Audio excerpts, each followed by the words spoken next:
चलिए शुरू करते हैं। क्या पढ़ना हम लोग को? बिना माइक का चलेगा? हाँ चलेगा बिना माइक का। चलिए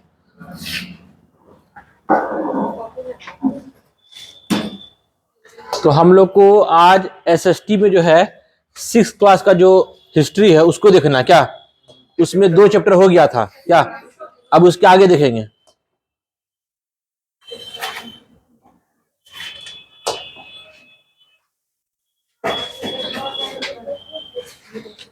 जैसे इसमें ये क्या है, क्या, कब, कहां और कैसे, ये चैप्टर हो चुका है क्या? तो इसमें हम लवची को देख चुके हैं, ये बहुत शॉर्ट में था। और ये भी हो चुका है 2nd चैप्टर आरंभिक मानव की खोज, है ना। अब हम लोग 3rd चैप्टर, 3rd और 4th और 5th आज कम से कम 3 कवर करेंगे। हाँ चलिए देखते हैं कहां तक कवर होता है।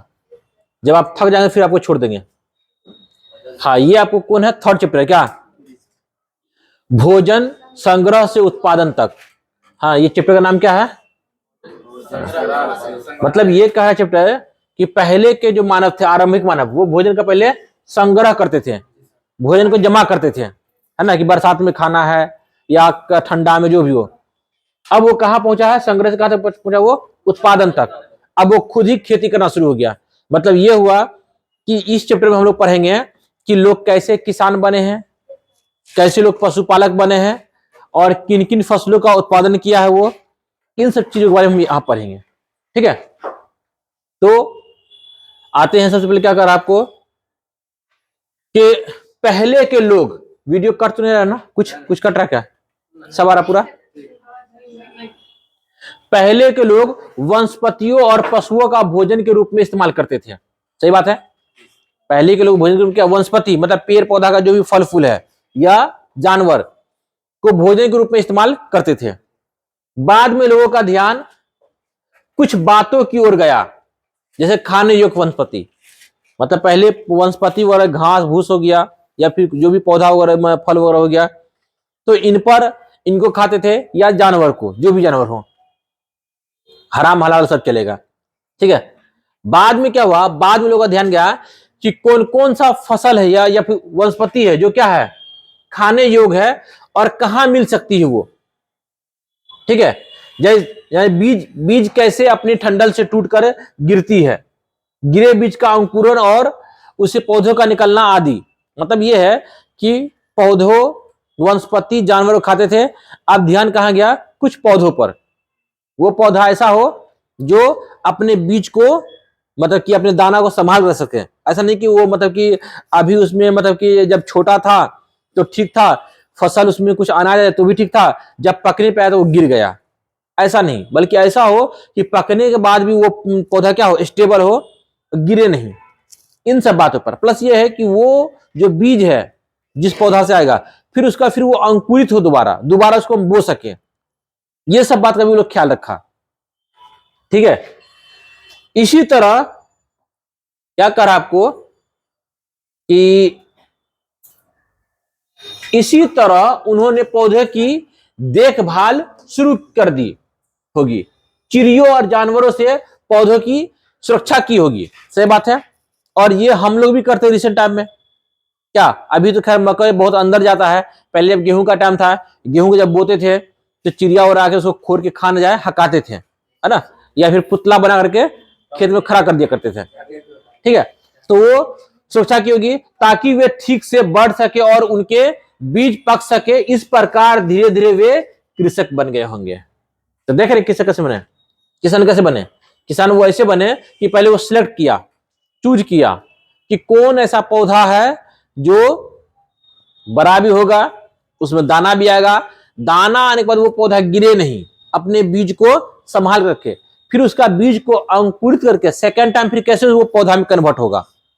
ठीक है। ये सब बात का वो ख्याल रखा, और फिर उस पौधा का जानवर से, चिड़िया से सुरक्षा किया, और इस तरह वो क्या बन गया, कृषक बन गया, किसान बन गया।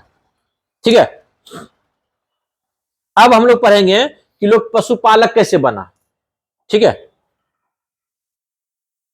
देखिए क्या करा आपको, इसी तरह लोगों ने अपने घरों के आसपास चारा रखकर जानवर को आकर्षित कर उन्हें पालतू बनाया होगा। इसी तरह से, और पालतू बनाने में वो लोग इस बात का ख्याल रखा जानवर का कि वो जानवर मांसाहारी नहीं हो, शाकाहारी हो, और हिंसक नहीं हो, मतलब सिंह वगैरह बहुत बड़ा नहीं जो मारे नहीं, अहिंसक हो, शरीफ जानवर हो, इस बात का ख्याल रखा वो। तो क्या करा सुनिए, सबसे पहले जिस जंगली जानवर को पालतू बनाया गया वह कुत्ते का जंगली पूर्वज था। मतलब इंसान ने सबसे पहले जिस जानवर को पाला वो कौन था? कुत्ता था। और सेकंड कौन सा जानवर पड़ा? मतलब कि पहला तो कुत्ता था, सेकंड किसको पाला? भेड़ बकरी को। धीरे धीरे लोग ने भेड़ बकरी गाय और सुअर जैसे जानवर को अपने घरों के नजदीक आने का उत्साहित करने लगा, ठीक है, तथा अन्य जंगली जानवर से इनकी रक्षा की होगी। सही बात है, क्योंकि भेड़ बकरी है उसको सियार या जो भी हो जंगली जानवर जो है जो मांसाहारी है शेर बाघ खा जाएगा, तो उससे उसका रक्षा भी किया होगा, है ना। और इस तरह से वे क्या बन गए? पशुपालक बन गए। देख रहे पशुपालक कैसे बना, कृषक कैसे बना, कृषक कैसे बना, पशुपालक कैसे बना, हम लोग ये बात देखे हैं। आगे बढ़ते हैं, क्या बोल रहा है? हाँ, तो लो सुनिए, अभी क्या है, अभी हम दो चीज देखे हैं कि लोग कृषक कैसे बन गया और लोग पशुपालक कैसे बना। अब ये देखेंगे कि लोग बसा कैसे, ठीक है, इसको देखेंगे। लोगों द्वारा पौधे उगाने और जानवर की देखभाल करने को क्या बोला गया? बसने की प्रक्रिया। देखिए बसा कैसे, वो मान लीजिए जो पौधा को उगाया होगा वो सडनली तो पका नहीं होगा, उसमें वक्त लगा होगा 3-4 महीना, तो 3-4 महीना वहां रह करके उसके पकने का इंतजार किया होगा। दूसरा बात यह है कि जो जानवर को, जंगली जानवर को पालतू बनाया था उसका रक्षा किया होगा, उसको उसके चारे का व्यवस्था किया, उसका घर दिया होगा, है ना। तो इस तरह क्या हुआ, लोग एक जगह जमा होने लगा, रुकने लगा, तो क्या हुआ वहां पर वो बस्तियां बसने लगी। इस तरह क्या हुआ, लोग बस गया वहां पर, ठीक है। पहले क्या था, बसता नहीं था, मौसम के अकॉर्डिंग वो लोग आपको प्रवास करता था। इससे पहले हम पढ़े थे कि मान लिया जहां पर अभी यहां पर है, यहां का पानी खत्म हो गया, आप कहीं और चला गया, यहाँ का फल फूल खत्म हो गया, कहीं और चला गया, या फिर यहाँ अब ये मौसम नहीं है, फल का कहीं और मौसम है, फिर वहां चला गया। तो लोग कहीं बसता नहीं था, बल्कि एक जगह से दूसरी जगह जाया करते थे। लेकिन अब है क्या, बसने लगा लोग। अपनाए, देखिए बसा कैसे, अपनाए गए पौधे तथा जानवर अक्सर जंगली पौधे तथा जानवर से भिन्न होते हैं। इनकी वजह यह है कि बसने की प्रक्रिया की दिशा में अपनाए गए पौधे या जानवर का लोग चयन करते थे कि किसको लेना है। उदाहरण के तौर पर लोग उन्हीं पौधों और जानवर का चयन करते थे जिनके बीमार होने की संभावना कम हो, है ना। मतलब अब ऐसा पौधा न ले कि जो खत्म हो जाए या बीमार हो जाए खत्म हो जाए, या ऐसा जानवर न ले जो बीमार, मतलब जो तंदुरुस्त हो, ठीक हो। यही नहीं, लोग उन्हीं पौधे को चुनते हैं जिनसे बड़े दाने वाले अनाज पैदा हो, मोटा दाना वाला, साथ ही जिनकी मजबूत ठंडले, मतलब टहनी, अनाज के पके दाने के भार को संभाल सके। ऐसे पौधों के बीज को संभाल कर रखा जाता था ताकि फिर से उगने के लिए उनके गुण सुरक्षित रहे। हम लोग भी आज से 10 साल पहले यही काम करते थे कि गेहूं को छीड़ दिए खेत में, और गेहूं क्या क्या वो फसल के रूप में रेडी हुआ। जिस खेत का गेहूं बेहतर होता था, अच्छा क्वालिटी का, मतलब मोटा मोटा, उसको हम लोग रखते थे फिर से बोने के लिए, फिर नेक्स्ट ईयर फिर उसी को बोते थे। अब है क्या कि अब ये सिस्टम खत्म हो गया। अब होता ये है कि वो गेहूं खा लीजिए और जो हाइब्रिड जो है वहां से लाके फिर बोइए, है ना। तो ये सही बोल रहा है, ये आज से 10 साल पहले तक हम लोग के गांव में चलता था ये सिस्टम।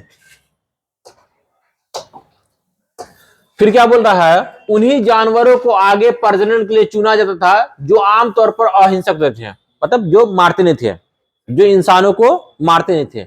इसलिए हम देखते हैं कि पाले गए जानवर तथा कृषि के लिए अपनाए गए पौधे जंगली जानवरों और पौधे से धीरे धीरे क्या हुआ, वो अलग होता गया, भिन्न होता गया, ठीक है।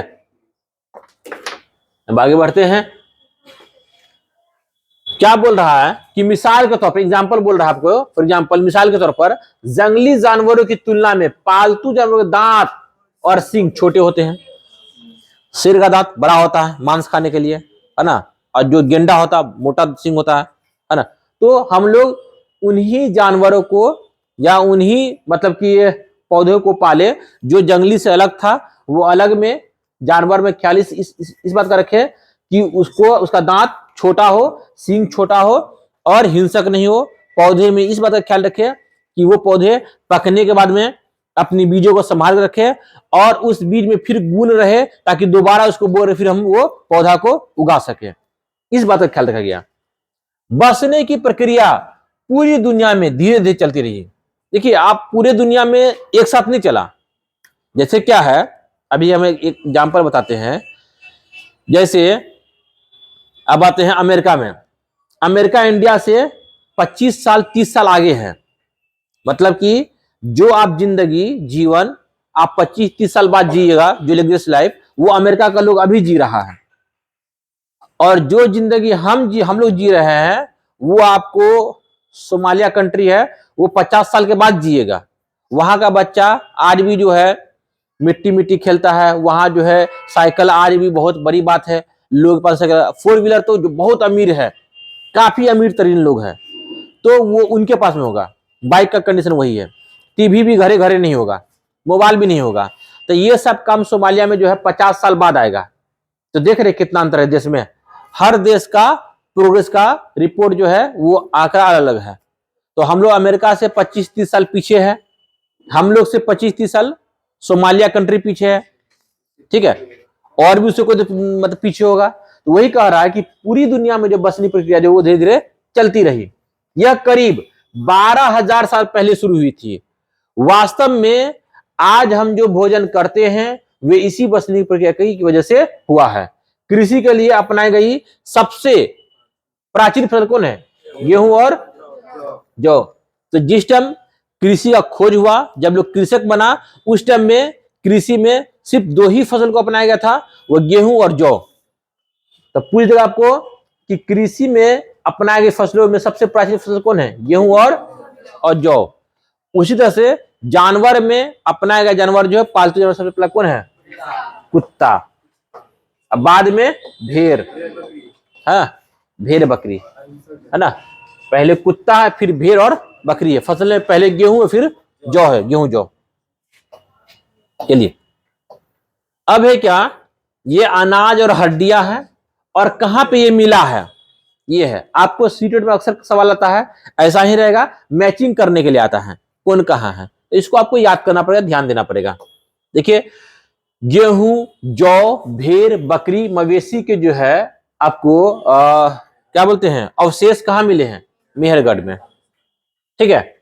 उसी तरह आपको चावल, जानवर के हड्डी के टुकड़े के अवशेष कहां मिले हैं? कोल्डी हवा में मिला है, जो यूपी में है। चावल और मवेशी यानी मवेशी मिट्टी के खुरों पर निशान कहां मिला है? महागड्ढा में मिला है। गेहूं और दलहन के अवशेष कहां मिले हैं? गुफ काल में मिला है। और गेहूं और दलहन, कुत्ते, मवेशी, भैंस, भेड़, बकरी के जो है अवशेष कहां मिले हैं? बुर्जहोम में। अब बुर्जहोम में वो भी है जमीन के अंदर घर, गर्तावास। चलिए गेहूं, हरे चने, जौ, भैंस, बैल के अवशेष कहां मिले हैं? चिरांग, बिहार में। ज्वार, बाजरा, मवेशी, भेड़, बकरी, सुअर के अवशेष कहां मिले हैं? हल्लूर में। और काला चना, ज्वार, बाजरा, मवेशी, भेड़, सुअर के अवशेष पयमपल्ली में, ठीक है। ये सब आपको अवशेष जो मिला है, तो इसी को मैचिंग करने के लिए सवाल पूछता है। चलिए नेक्स्ट क्या है, पुरातत्वविदों। तो पुरातत्व मतलब क्या होता है? पुरातत्वविद मतलब क्या होता है? वो व्यक्ति जो मतलब कि पुराने मकान, पुराने खंडहर जो है, पैसा, सिक्का, मूर्ति, लिखावट, उन सब का अध्ययन करता है ना, जिसको आर्कोलॉजी बोलते हैं। चलिए आर्कोलॉजिस्ट के बारे में हम लोग जानेंगे। हालांकि इसके बारे में जान चुके पहले, क्या इससे पहले पढ़े हैं इसके बारे में? इससे पहले चैप्टर में हम लोग पढ़ चुके हैं। देखिए इसमें क्या बोल रहा है। पुरातत्वविदों को कुछ पूरा स्थल पर झोपड़ी और घरों के निशान मिले हैं, जैसे बुर्ज होम, कहा यानी कि कश्मीर में के लोग गड्ढे के नीचे घर बना करते, जिनका बोलते थे हम लोग गर्तवास। तो जमीन के नीचे जो घर बना करते थे वो कहाँ के लोग रहते थे? कश्मीर के लोग, है ना। उसको हम लोग क्या बोलते थे? गर्तवास। और ये जो है गर्तवास जो है जमीन के अंदर जो घर है वो कश्मीर में मिला। कश्मीर में कहाँ में मिला? बुर्ज होम में। ठीक है, आगे बढ़े। क्या बोल रहा है आपको? नवपाषाण युग में औजार की धार को अधिक पैना करने के लिए उन पर पॉलिश चढ़ाई जाती थी, है ना। जैसे आजकल हम लोग जो घास जो काटते हैं, घास काटने में क्या होता है? कचिया धार खत्म हो जाता है या बसला दबिया का खत्म होता है, उस पर क्या करते हैं? पानी चढ़ाते हैं। पानी का तो क्या, उसको धार बनाते हैं ना। तो वही बात था यहाँ भी कि अगर उसका धार खत्म हो गया तो क्या करते थे? उसको हम लोग धार पर हम लोग पॉलिश चढ़ाते थे, ठीक है, ताकि धार क्या हो? बना रहे। ठीक है। मेहरगढ़ ईरान जाने वाले सबसे महत्वपूर्ण रास्ते बोलन दर्रे के पास एक हरा भरा समतल स्थान है। तो कहां पर ये है? बोलन दर्रे कहां पर है? ईरान जाने वाले रास्ते में, यानी कि पाकिस्तान से ईरान, पहले इंडिया था पहले, अब वो पाकिस्तान बन गया। तो यानी कि इंडिया से पाकिस्तान जाने के लिए जो एक रास्ता था मेहरगढ़ के पास में, वो कौन दर्रा था वहां पर? बुलंद दर्रा। मतलब कि पहाड़ी था, पहाड़ी में एक दर्रा होता है जो प्राकृतिक रास्ता, जो हम लोग इस पार से उस पार जाते पहाड़ के, है ना। वहां पर एक हरा भरा समतल स्थान था। कौन? मेहरगढ़। मेहरगढ़ मेहरगढ़ संभवतः वह स्थान है जहां स्त्री पुरुष ने इस इलाके में सबसे पहले जौ, गेहूं उगाना और भेड़ बकरी पालना सीखा। ये बात सही भी है, क्योंकि फसलों में सबसे पहले लोग जो है गेहूं और जौ को उगाया है। और गेहूं जौ को भी उगाया तो कौन जगह पे उगाया है? मेहरगढ़ में। तो मेहरगढ़ में यही जो है, कभी कभी आप इससे पहले भी लोग पढ़े थे, मेहरगढ़ जो है वो कहाँ है? बोलन दर्रे के पास में है, ईरान वाला रास्ता में है। और सुलेमान और किरथर पहाड़ी के पास में भी है। तो सुलेमान किरथर पहाड़ी भी वहीं पर है, बोलन दर्रा भी वहीं पर है, और वो जगह का नाम मेहरगढ़ है, जहां पर जो है गेहूं और जौ को लोग सबसे पहले उगाया था और भेड़ बकरी भी पहले पाला था। मेहरगढ़ में इसके अलावा चौकोर तथा आयताकार घरों के अवशेष मिले हैं। तो पूछ देगा आपको कि बताइए, चौकोर और आयताकार घरों के अवशेष कहाँ मिले हैं? मेहरगढ़ में। और मेहरगढ़ में लोग सबसे पहले गेहूं और जौ भी उगाया है, ये बात भी याद रखेंगे आप लोग। और मेहरगढ़ जो है वो आपको सुलेमान और किरथर पहाड़ी के पास में है, और बोलन दर्रा जो है मतलब उसी के पास में जहां हम लोग ईरान जाते हैं। एक दर्रा बोलते हैं कि पहाड़ों के बीच में एक प्राकृतिक रास्ता होता है, जो पहाड़ पे चढ़ के तुम लोग जा नहीं सकते हैं। तो उसी में क्या होता है? कट कुट एक होता है, जहां से हम लोग इस पार से उस पार जाते हैं। ठीक है, आगे बढ़ते हैं। क्या बोल रहा है आपको कि मेहरगढ़ के कब्र में एक मृतक के साथ एक बकरी को भी दफनाया गया है। तो पूछ देगा आपको कि कहां के कब्र में मृतक के साथ में बकरी को भी दफनाया गया? कहां कब्र में? मेहरगढ़ की। दाऊजल्ली हेडिंग पूरा स्थल चीन और म्यांमार की ओर जाने वाली रास्ते में है। ठीक है, जैसे हम लोग इंडिया से ईरान जाते थे पहले, उस तरह क्या है कि म्यांमार और चीन यानी कि उत्तर पूर्वी राज्य, वहां जाने वाला एक रास्ता है, उसका नाम क्या है? हाँ, दाऊजल्ली हेडिंग है ना। यहीं पर ये जो इलाका, ये कहाँ है? ब्रह्मपुत्री घाटी के, हाँ, ब्रह्मपुत्र जो नदी है घाटी, उसी के किनारे में है, एक पहाड़ी इलाका है। यहां पर क्या मिला आपको? खरल और मूसल के अवशेष मिले हैं। ठीक है, जो पत्थर के बने हुए थे, ओखली मूसल। तो पूछ दे आपको कि ओखली और मूसल यानी खरल और मूसल के अवशेष कहां मिले हैं? दाऊजल्ली हेडिंग में। तो दाऊजल्ली हेडिंग कहां है? वो चीन और म्यांमार जाने वाले रास्ते में। और चीन म्यांमार जाने वाले रास्ता जो है वो उत्तर पूर्वी भारत का हिस्सा है, और वो कहां है? ब्रह्मपुत्रा नदी घाटी के किनारे में है। ठीक है, आगे बढ़ते हैं। क्वेश्चन अब आते हैं चैप्टर नंबर 4 में, हड़प्पा की कहानी। किसी कहानी, हम लोग का सभ्यता कौन है? हड़प्पा सभ्यता है ना। कभी कभी इसको सिंधु घाटी सभ्यता भी बोलते थे क्या? सिंधु घाटी सभ्यता भी बोलते हैं इसको कभी कभी, ठीक है। सिंधु घाटी सभ्यता इसलिए बोलते हैं क्योंकि जितना भी जगह मिला है वो सिंधु नदी के किनारे ही मिला है, इसको सिंधु घाटी सभ्यता बोलते हैं। और इसको हड़प्पा सभ्यता इसलिए बोलते हैं कि सबसे पहले जो खोज हुआ था वो हड़प्पा नगर का हुआ था। उनके बाद हुआ मोहनजोदड़ो, लोथल, कालीबंगन जो सब है उनका।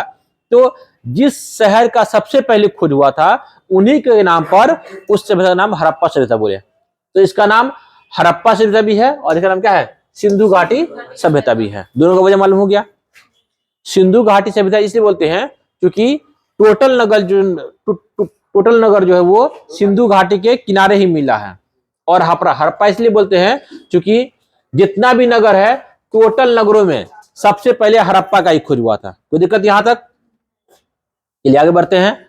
अक्सर पुरानी इमारत अपनी कहानी बताती, सही बात है। लाल किला हो, ताजमहल हो, जो भी हो, गोलकुंडा, सब क्या करता है? अपना इतिहास बताता है। लगभग 150 साल पहले जब पंजाब में पहली बार रेलवे लाइन बिछाई जा रही थी तो इस काम में जुड़े इंजीनियर को अचानक हड़प्पा पूरा स्थल मिला जो आधुनिक पाकिस्तान में है। उन्होंने सोचा कि यह एक ऐसा खंडर है जहां से अच्छी ईंटें मिलेगी। यह सोचकर वे हड़प्पा के खंडर से हजारों ईंटें उखाड़ ले गए, जिससे उन्होंने रेलवे लाइन बिछाई। इससे कई इमारत पूरी तरह से क्या हुआ? नष्ट हो गया। मतलब कि कराची से लाहौर है ना, लाहौर के लिए रेलवे लाइन बिछाया गया। हाँ, पाकिस्तान में है। तो उस रेलवे लाइन में उस रेलवे लाइन पहले की रेलवे लाइन देखिए, अभी जब हम लोग रेलवे लाइन बिछवाते हैं उसमें क्या होता है कि सीमेंट का पिलर होता है, गिट्टी होता है। पहले क्या था? पहले आपको लकड़ी का था या फिर ऐसे कुछ ईटा और जो भी हो, तो लकड़ी से बनता था वो, जिस पे पटरी रखा जाता था, देखे भी होंगे पहले, है ना। लेकिन जब उसको यहाँ पर अच्छा क्वालिटी का ये मिल गया, मतलब ईटा मिल गया, तो वो लकड़ी वहां नहीं बिछाया। और वहां पर इतना ईटा मिला कि वो लाहौर से कराची तक रेलवे लाइन बिछा करके फिर भी ईटा बच गया, ठीक है। और इस तरह क्या हुआ कि जो हमारी सभ्यता थी सबसे पुरानी, जहां से लोग मतलब कि बसना शुरू किया, फिर आगे बढ़ना शुरू किया, पूरा हिंदुस्तान में फैला, वो सभ्यता का जो मतलब ये था, मकान वगैरह था, सब नष्ट हो गया, खंडहर में बन गया। उसके बाद 80 साल पहले, उसके बाद यानी आज से 80 साल पहले पुरातत्वविदों ने इस स्थल को ढूंढा और तब पता चला कि यह खंडहर उपमहाद्वीप के सबसे पुराने शहरों में से एक है, सबसे पुराना शहर।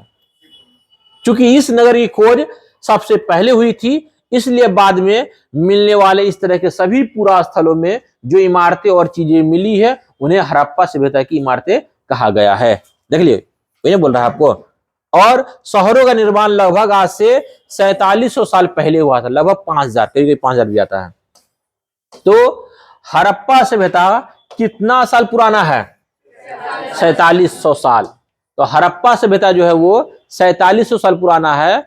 और गंगा के किनारे लोग कब बसा है? 2500 साल पहले बसा है, ठीक है। आगे बढ़ते हैं। भवन, नाले और सड़कें, भवन, नाले और सड़कें, ठीक है। इन नगरों के घर आमतौर पर 1 या 2 मंजिले होते थे। कहां? हड़प्पा के, ठीक है। तो सोचिए, आज से 5000 साल पहले जो वहां का घर था वो 1 या 2 मंजिला था। कितना डेवलप शहर था उस टाइम में। वो घर के आंगन और चारों ओर कमरे बने। घर के आंगन के चारों ओर, जैसे मान लीजिए ये हुआ आपको आंगन, है ना, यहाँ कमरा, यहाँ कमरा, यहाँ कमरा, यहाँ कमरा, यहाँ। हम लोग भी ऐसा ही करते हैं, नहीं करते हैं? बीच में आंगन, इधर सोने वाले घर, उधर भंसा घर, उधर गुहाली घर, उधर जरावन घर, बीच में आंगन, है ना। सेम है नहीं है क्या? सेम होता है। तो जैसे मान लिया फसल हो, जानवर पालना हो, घर बनाना हो, सब हम लोग वहीं सीखे हैं, ठीक है।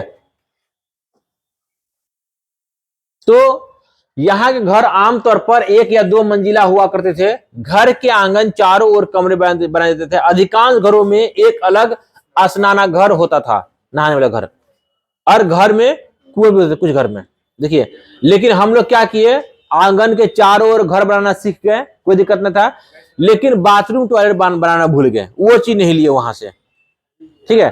बाद में लोग जो है बाथरूम टॉयलेट का चलन चला कि घर में लोग बनाने लगे। पहले क्या था, चलो भाई कहीं चलो, अरे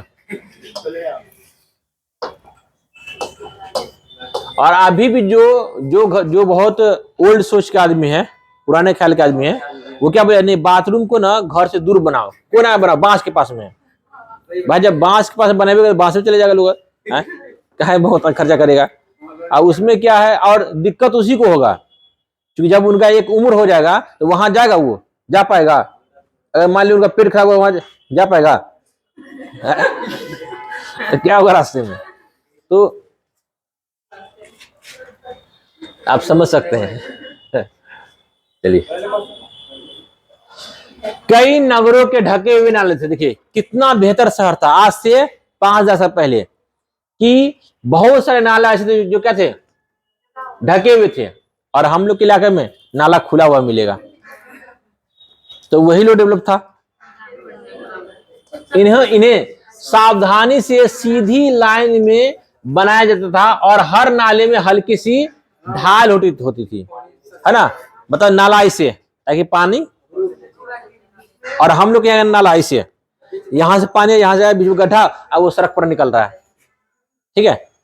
देखिए कितना लोग के पास माइंड था उस टाइम में। अक्सर घरों की नालियों को सड़कों की नालियों से जोड़ दिया जाता था, जो बाद में बड़े नाले में गिरती थी। नालों के ढके होने के कारण इनमें जगह जगह मेन होल बनाए जाते थे, जिनके जरिए इनकी देखभाल और साफ सफाई की जा सके। देखिए कितना अच्छा बात है। घर, नाले और सड़कों का निर्माण योजनाबद्ध सिस्टमेटिकली तरीके से एक साथ ही किया जाता था। मतलब घर, नाला, सड़क साथ में बनेगा, ठीक है। और हम लोग क्या, पहले घर बन गया, है ना, फिर घर को तोड़ फोड़ किया, फिर सड़क बना, फिर सड़क तोड़ फोड़ किया, फिर नाला बना, है ना, ये चलता रहता है, ठीक है।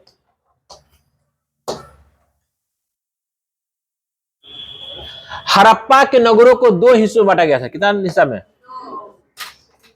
हड़प्पा का नगर जो था वो 2 हिस्सों में था। अरे वाह, और है क्या?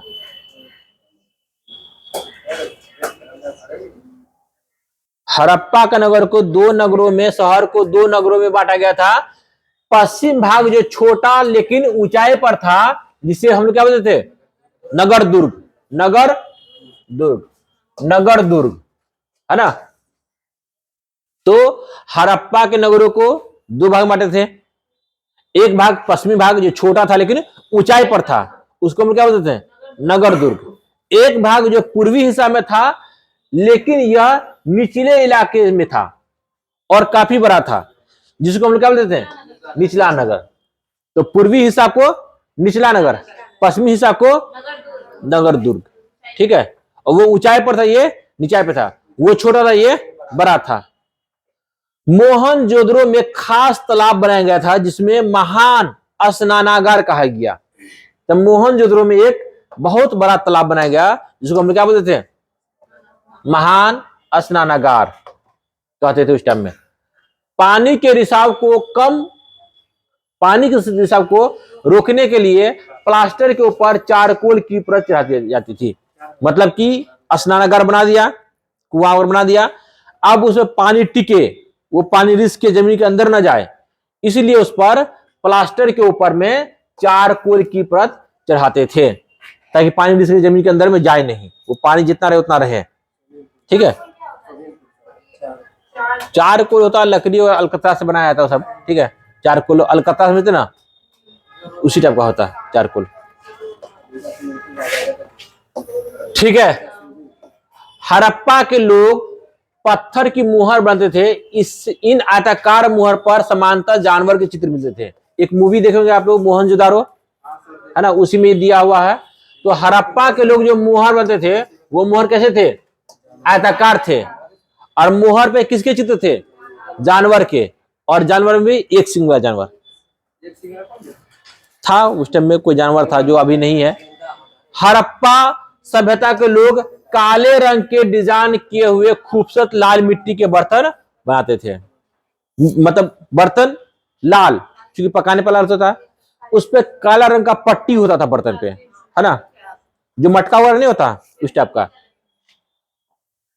ठीक है। 7000 साल पहले मेहरगढ़ में कपास की खेती हुई होती थी। बताइए, आज से 7000 साल पहले मेहरगढ़ में कपास की खेती होती थी।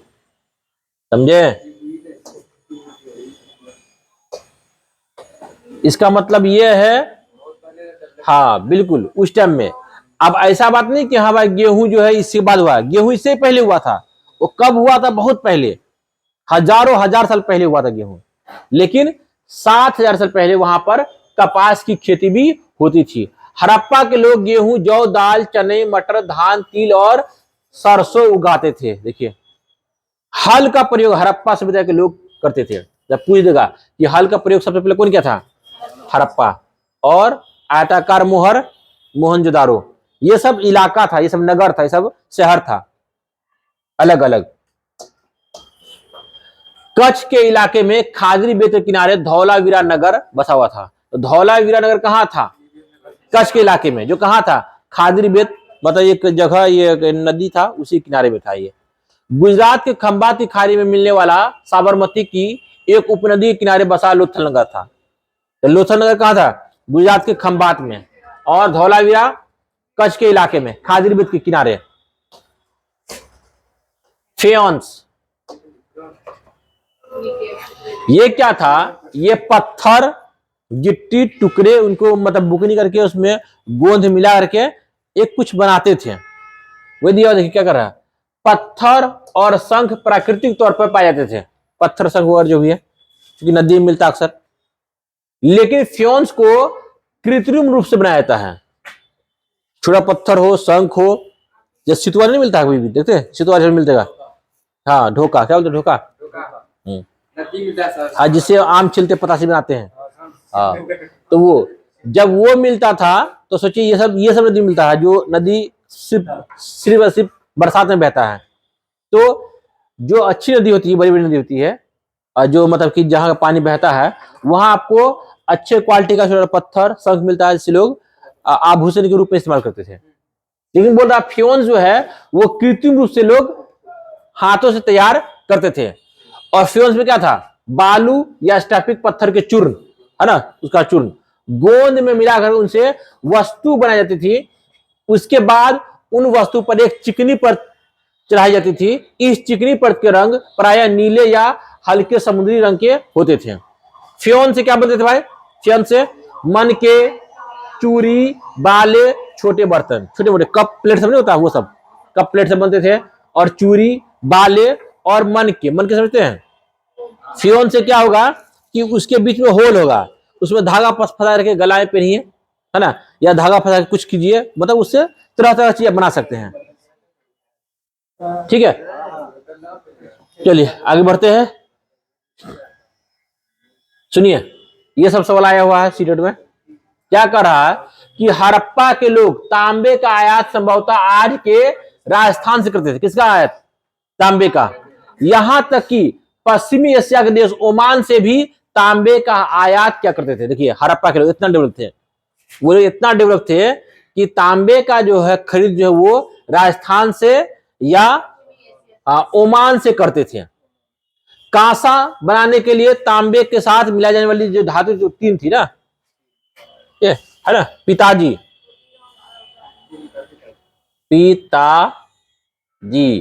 पित्तल बनता तांबा और जिंक से। एक होता है काताटी, है ना, कांसा बनता तांबा और टीन से। तो कांसा बनाने के लिए तांबा तो यहां से लाता था, कहां से? तांबा आपको राजस्थान या ओमान से। और टीन जो होते थे वो ईरान और अफगानिस्तान से टीन होते थे। और इनको मिक्स करके वो क्या बनते थे? कांसा। सोने का आयात आधुनिक कर्नाटक, बहुमूल्य पत्थर का आयात जो गुजरात, ईरान और अफगानिस्तान से किया जाता था। तो ये सब बात आप लोग याद रखेंगे। ठीक है, ओके, अब आते हैं मोहर। देखते कितना है और खत्म चैप्टर। चलिए, हाँ और पढ़ाएंगे। चलिए, ये हो गया मुद्रा और मोहर, मुद्रांकन। मोहर का प्रयोग सामान से भरे उन डब्बों थैलों को चिन्हित करने के लिए किया जाता था जिन्हें एक जगह से दूसरी जगह जाना मतलब भेजा जाना होता था। मतलब ये हुआ कि कोई सामान भेजना यहां से वहां, उसे मोहर मार दीजिए फिर भेज दीजिए। आज भी होता है, जैसे हम लोग के यहाँ जो कोई मतलब कि डाक से कुछ आता है उसे मोहर मारा होता है, ठीक है।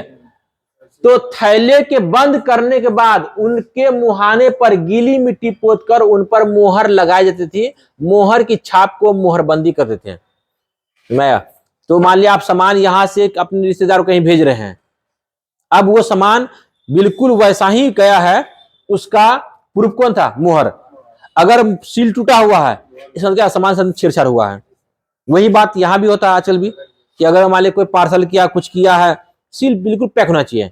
या आप लोग अमेजन से कुछ मंगाते हैं, वहां लिखा भी रहता है कि उसका सील वह टूटना नहीं चाहिए। पहले आप लोग देख कर लीजिए, अगर सील टूटा हो तो उसको लीजिए मत, या वीडियो बना कर भेजिए। क्या वही बात यहां भी था? हम लोग में जितना बात है सब पहले से ही आया हुआ है, सब बात जो है पहले से ही का ही है। तो अगर छाप टूटी हुई नहीं होती थी तो यह साबित हो जाता था कि सामान के साथ में छेड़छाड़ नहीं हुआ है ना। अगर टूट गया तो क्या हुआ? छेड़छाड़ हुआ है। चलिए, सभ्यता का अंत। अब है क्या, हड़प्पा सभ्यता जब इतना डेवलप था, सड़कें थी, नाला था, 2 मंजिला मतलब घर था, मकान था, लेकिन उसका अंत कैसे हुआ? तो इसका अंत का कोई सटीक प्रूफ नहीं है। लोग अंदाजी तौर पर बोल रहा है कि लगभग 3900 साल पहले एक बड़ा बदलाव देखने को मिला। अचानक लोगों ने इन नगरों को छोड़ दिया, लेखन, मोहर और बाटों का प्रयोग बंद हो गया। दूर दूर से कच्चे माल का आयात काफी कम हो गया। मोहनजोदड़ो में सड़कों पर कचरे के ढेर बनने लगे, जल निकासी प्रणाली नष्ट हो गई और सड़कों पर झुग्गीनुमा घर बनाया जाने लगा। तो ये सब वजह था। और मोहनजोदड़ो मूवी दिखाई ये कि एक सैलाब आया जो पूरा शहर को नष्ट कर दिया गया। आगे बढ़ते हैं। यह सब क्यों हुआ कुछ पता नहीं, जो लिखा उसको भी नहीं मालूम है, वो एक अंदाजा लगा रहा है। यह सब क्यों हुआ कुछ पता नहीं। कुछ विद्वान का कहना है कि नदियां सूख गई थी, अन्य का कहना है कि जंगल का विनाश हो गया था। इसका कारण यह हो सकता है कि ईंट पकने के लिए ईंधन की जरूरत पड़ती होगी, और इसके अलावा मवेशी के बड़े बड़े झुंड को चारागाह और घास पूरा खा गया होगा, पूरा जंगल को समाप्त कर दिया होगा। कुछ इलाका में बाढ़ आ गई, लेकिन इन कारणों से यह स्पष्ट नहीं हो पाता है कि सभी नगरों का अंत कैसे हो गया, क्योंकि बाढ़ और नदियों के सूखने का असर जो है कुछ ही इलाके में हुआ होगा, है ना। ऐसा लगता है कि शासकों का नियंत्रण समाप्त हो गया होगा। जो भी हुआ है, परिवर्तन का असर बिल्कुल साफ दिखाई देता है। आधुनिक पाकिस्तान के सिंध और पंजाब की बस्तियां उजड़ गई। कई लोग पूर्व और दक्षिण की इलाके की ओर कूच कर गए, जैसे हम लोग जो आए हैं, ठीक है। इसके लगभग 1400 साल पहले नए नगरों का विकास हुआ। इनके बारे में हम लोग अध्याय 6 और 9 में पढ़ेंगे। इस तरह क्या हुआ, हम लोग ये चैप्टर को खत्म कर दिए। अब नेक्स्ट चैप्टर जो है वो क्या है, क्या बताती है हमें किताब और कब्र, ठीक है। छोटा है ना, इसको पढ़ लेते हैं। कहाँ बहुत है, यही तो है, इतना ही बड़ा तो, छोटा तो है ही। पढ़ दे भाई, फिर खत्म भी तो करना है। सुनिए, हेलो, 5th चैप्टर क्या है, क्या बताती है हमें किताब और कब्र। क्या बोल रहा है कि वेद कितने हैं? 4 वेद है। ऋग्वेद है, सामवेद है, यजुर्वेद है और अथर्ववेद है। तो इसमें सबसे पुराना वेद कौन है और सबसे नया वेद अथर्ववेद है, ठीक है। तो ऋग्वेद में जो है गॉड का जिक्र है, सामवेद में जो है वो जो है, हाँ, सामवेद में जो है मतलब रस वगैरह जो होता है ना सब, उन सब का जिक्र है। यजुर्वेद में जो है वो ये मतलब कि जैसे ठीक कैसे हुआ लोग, मतलब कि हाँ इलाज वगैरह, इसमें जो इलाज बात मतलब के बारे में जिक्र है। और अथर्ववेद में जो है वो शासन व्यवस्था के बारे में जिक्र है, ठीक है। चलिए आगे बढ़ते हैं हम लोग। हालांकि ये बात सीटेट में नहीं पूछता है, चलिए आगे बढ़ते हैं। तो सबसे पुराना वेद ऋग्वेद है, जिसकी रचना लगभग 3500 साल पहले हुई थी। ऋग्वेद में 3 महत्वपूर्ण देवता का जिक्र है, अग्नि, इंद्र, सोम।